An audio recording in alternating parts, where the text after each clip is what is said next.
ওরে তুই যখন আব্বুকে আব্বু বলিয়া ডাক দাও, ওরে তুই যখন আব্বুকে আব্বু বলে ডাক দাও, আমি তখন কুদরতের নজর দিয়া তাকাই। ও বান্দা, তোর আব্বুরে তুই চিনলি আর মায়া কইরা ডাকলি। তোর আম্মুকে চিনছো, তোর আম্মুরে মায়া কইরা তুই ডাকছো। ওরে তোরে তো তোর আম্মু বানায় নাই, তোর আব্বু বানায় নাই, বানাইছি তো তোরে আমি। একবারও তুই আমি আল্লাহকে আল্লাহ বইলা তো ডাক দিলি না। ওরে আমার অন্যায় কি বল? তুই আব্বু কইয়া ডাকো, আব্বু বলে ডাকো, আমি আল্লাহরে কেন একবার ডাক দাও না? ও গুনাহগারেরা, জবান খুলে একবার ডাক দাও আল্লাহ। আমার মাওলারে ভুইলা কই যাও রে বাবা? আজকে টুপির কারণে সম্মান কমে নাই, দাড়ির কারণে সম্মান কমে নাই, মাদ্রাসায় পড়ার কারণে সম্মান কমে নাই রে বাবা। আমি তোমাদের বলি না স্কুল ছাড়ো, মাদ্রাসায় যাও না। তুমি স্কুলে পড়ো, কলেজে পড়ো, বাবা ডাক্তার হও, ইঞ্জিনিয়ার হও, প্রফেসর হও, তবে অনুরোধ তুমি বেয়াদব হইও না রে বাবা। তোমার ব্যবহারে কোনোদিন যেন মা বাবা কষ্ট না পায়, তোমার আচরণে কোনোদিন যেন উস্তাদ শিক্ষক মুরব্বী কষ্ট না পায়, তোমার ব্যবহারে কোনোদিন যেন আলেম ওলামারা কষ্ট না পায়। মা বাবার দোয়া নিয়ে চলিও। ওই মা বাবা শিক্ষক আর ওলামাদের দোয়া না থাকলে আমি এই চেয়ারে বসতে পারতাম না। আমার চেয়ারে বৈশা বয়ান করার মতো কোনো এলেম নাই, কোনো আমল নাই। আমার মা বাবার চোখের পানি আর আমার ওস্তাদদের দোয়া, উলামায়ে কেরামের নেক নজর রে বাবা। ও বাবা, তোমার মতো কি যুবক নাই? তাকাইয়া দেখো, তোমার মতো কত যুবক স্কুলে পড়ে, কলেজে পড়ে, 5 বেলার নামাজও পড়ে। সত্য কথাটা স্বীকার করো, আসেনি?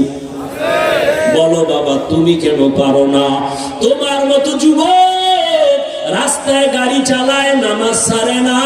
আল্লাহ তোমারে বিবেক দিছে, একটু প্রশ্ন করো, তুমি কেন পারো না রে বাবা?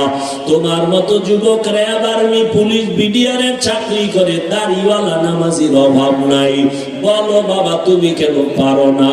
আসলে কি কোরআন শরীফ মিথ্যা মনে করছো? তাহলে একটা ভুল বের করে দেখাও। এখন যদি কোরআনের ভুল দেখাইতে পারো, আল্লাহর কসম আমি দাড়ি কেটে ফেলবো, নামাজ বাদ দিয়া প্যান্ট শার্ট টাই লাগায় নাচ গান করে কোরআনের বিরুদ্ধে কথা বলবো।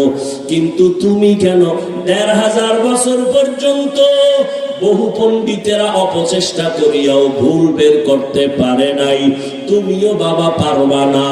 তোমার মনটাকে প্রশ্ন করো।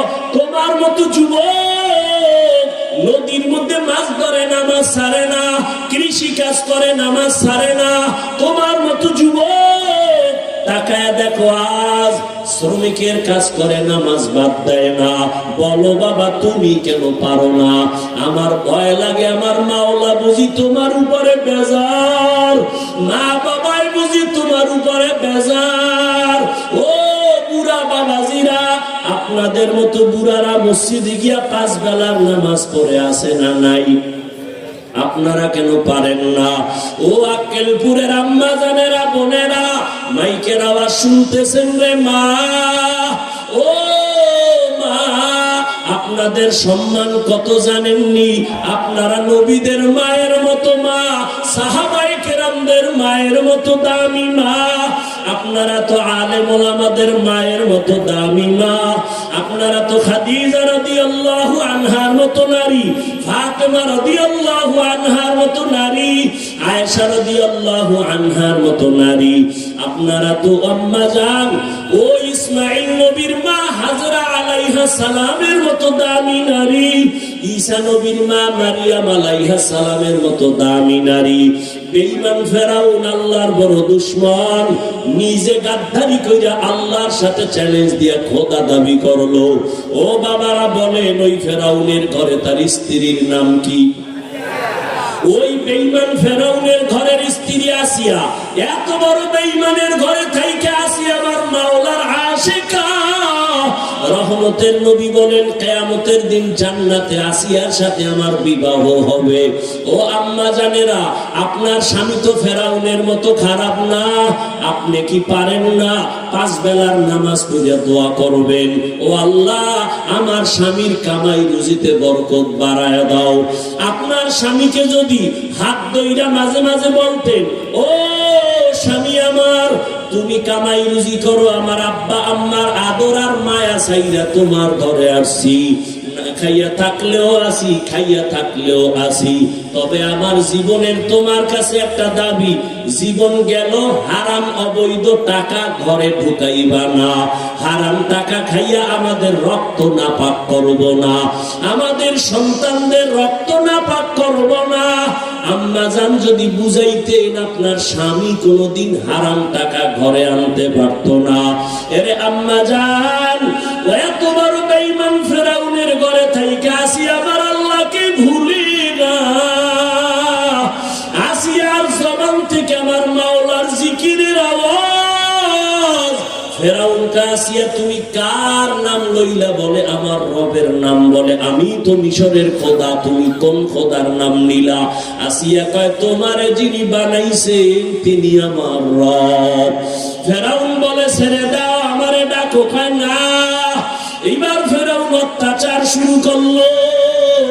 আসিয়ার উপরে এমন অত্যাচার, ঘুমানোর জায়গা দেয় না, খানাও দেয় না। আসিয়া গোপনে কান্না করে, মালিক দুনিয়ার কষ্ট সহ্য করে নিলাম, তুমি আযাব হাসরের ময়দানে দিও না, হাসরের ময়দানের আযাব সহ্য করতে পারবো না।